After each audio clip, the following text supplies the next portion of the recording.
boleh kenalan dulu pertama, terus juga langsung dipaparkan materinya. Jadi saya adalah ahli gizi Rumah Sakit Yasmin. Biasanya halo deh. Ya biasanya berpraktek di Poli Gizi Rumah Sakit Yasmin. Jadi kesehariannya biasanya konseling pasien Rumah Sakit Yasmin rawat inap maupun rawat jalan seperti itu. Prakteknya setiap hari, Kak? Setiap hari. Setiap hari Senin sampai Sabtu. Hari Senin sampai Sabtu. Kalau ngomongin soal kesehatan sama gizi anak nih, makanan bergizi itu yang kayak apa, Kak Ida? Jadi makanan bergizi ya pasti keluarga di sini, ibu-ibu dan kakak-kakak di sini pasti sudah jelas ya. Jadi makanan bergizi itu adalah makanan yang pastinya harus bermanfaat untuk tubuh dulu. Jadi tidak hanya untuk pertumbuhan, untuk perkembangan, dapat mencegah penyakit, kalau bisa juga menyembuhkan penyakit. Mencegah penyakit sekaligus juga bisa menyembuhkan penyakit. Berarti ada ya makanan yang menyembuhkan penyakit itu. Tentunya ada. Jadi kalau saat kita makan makanan yang seimbang, jadi ada beberapa pasien yang pradiabetes. Dengan makanan seimbang, dengan menjaga pola makan, bisa tidak menjadi diabetes.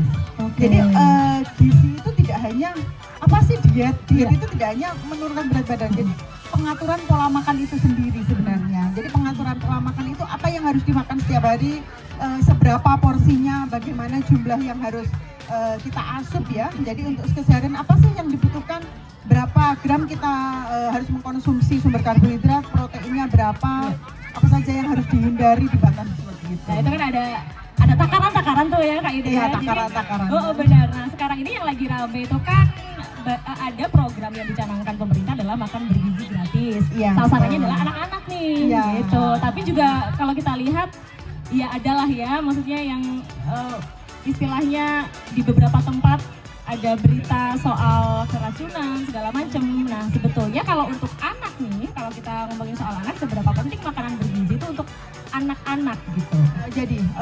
Jadi makanan bergizi itu sebenarnya adalah fondasinya, Kak. Jadi saat anak-anak itu kan kita membentuk ya. Jadi anak-anak itu tidak hanya yang dibentuk itu tidak hanya masalah dia kepintarannya, kemudian masalah tumbuh kembangnya, tapi saat tumbuh kembang itu tidak akan maksimal jika makanannya tidak bergizi.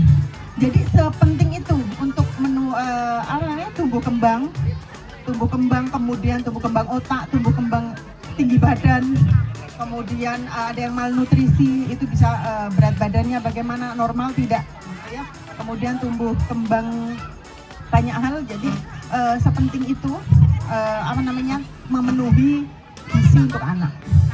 Kalau tadi Kak Ida bilang dia adalah fondasi gitu ya bagi anak-anak. Jadi kalau pola makan itu sudah terbentuk saat dia sudah biasa makan sayur, makan karbohidrat, protein, jadi dia sudah mengenal beraneka ragam makanan ya. Contohnya kayak makan itu ya harus tidak hanya satu lauk, misal dia hanya doyan ayam saja atau hanya doyan telur saja, tapi dia sudah mau makan ikan, telur, daging, ayam, dia nggak pilih-pilih makanan. Otomatis nanti saat dia beranjak dewasa dia nggak banyak tricky, nggak banyak pilih-pilih makanan, nggak pikir ya. Sakit. Iya betul. Jadi kalau pilih-pilih makanan kita di tempat yang tidak kita inginkan, dia ini nggak mau makan. Ya. Kalau nggak mau makan otomatis pasti akan mengganggu kesehatan pastinya. Jadi memang ini persoalan yang dirasakan mungkin bagi setiap orang tua yang punya anak-anak begitu ya. Biasanya orang tua tuh suka pusing kalau udah momen makan, terus mereka nggak mau gitu anak-anaknya milih-milih sayur gitu. Ya. Nah biar sebetulnya gini Kak Ida, biar anak tuh dari kecil mau makan segala macam makanan gitu, ada nggak sih treatment khusus? Jadi sebenarnya harus dimulai dari orang tuanya sendiri. Itu dah. Jadi kalau orang tuanya makan itu, ya, apalagi orang tua dari bayi, dari hamil, ibunya menyusui, dia makan itu gitu. Jadi terus kemudian apa yang dia siapkan, ibu juga memakan itu gitu.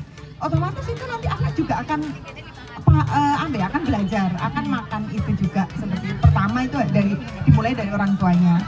Orang tuanya juga mau menyiapkan pertama. Kemudian juga mengenalkan. Jadi kan semua makanan itu dikenalkan kepada anak ya. Jadi bertahap, terus orang tuanya tidak tidak berputus asa pastinya. Kan biasa ada yang berputus asa ya Kak ya. Jadi ada, oh ini nggak mau telur atau nggak mau ayam atau nggak bisa ayam yang bertekstur.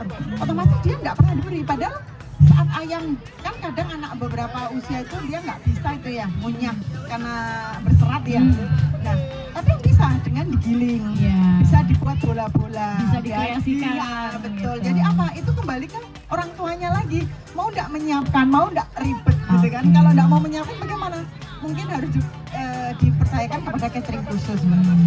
Makanya bener jadi orang tua tuh ibadah selamanya. Jadi urusan makan kalau anak nggak suka ayam mungkin rajin bertekstur, berserat, bisa dibikin apa gitu ya. Tetap bisa buat rolade ayam. Bisa sekarang itu ilmu itu semudah itu banyak sekali resep-resep.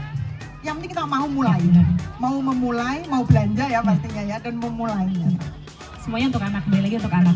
Sebetulnya kalau sekarang apalagi eranya udah mudah banget. TikTok, mudah itu. YouTube Short itu banyak banget video soal resep-resep ya. Ide resep untuk anak gitu-gitu. Yang penting adalah kita tahu Mbak. Jadi kita tahu apa sih dalam menu makanan itu yang harus ada. Jadi banyak resep, banyak contoh kadang yang saya lihat kurang seimbang. Nah, gizi seimbang. Misalnya orang-orang tuh ngomongin gizi yang seimbang. Itu yang kayak apa? Misalkan porsinya ada nasi, sayur, ayam, ikan gitu ya, protein. Bisa dikasih contoh nggak sih? Jadi seimbang itu yang saya bilang tadi. Jadi bergizi seimbang adalah ada kondimennya, ada protein, ada karbohidrat. Karbohidrat itu dari bisa nasi, bisa mie, kentang, bisa jagung. Jadi ada karbohidratnya, kemudian protein bisa dari ikan, ayam, daging, telur, udang, cumi, semua itu juga protein hewani, kemudian protein nabati bisa tahu, tempe, ada sayurannya, ada buah, kemudian bisa tambah dengan biasanya kalau anak-anak itu masih minum susu ya, tambahan susu boleh. Itu bisa kita sebut dengan gizi yang seimbang. Jadi saat bekal makanan itu lengkap, insya Allah itu sudah seimbang. Ya, Jadi tinggal nanti jumlahnya, takarannya benar apa enggak. Ku selalu rajin minum susu karena susu itu sumber energiku. Aku juga rajin makan ikan, susu dan ikan sumber kekuatanku.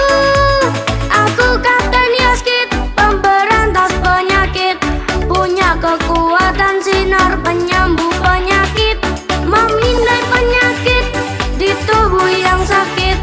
Akulah si Kapten Yaskit. Aku Kapten Yaskit, hey, sehat dan bugar, semangat ceria dan selalu energik, siap menolong teman-teman yang sedang sakit. Akulah si Kapten Yaskit.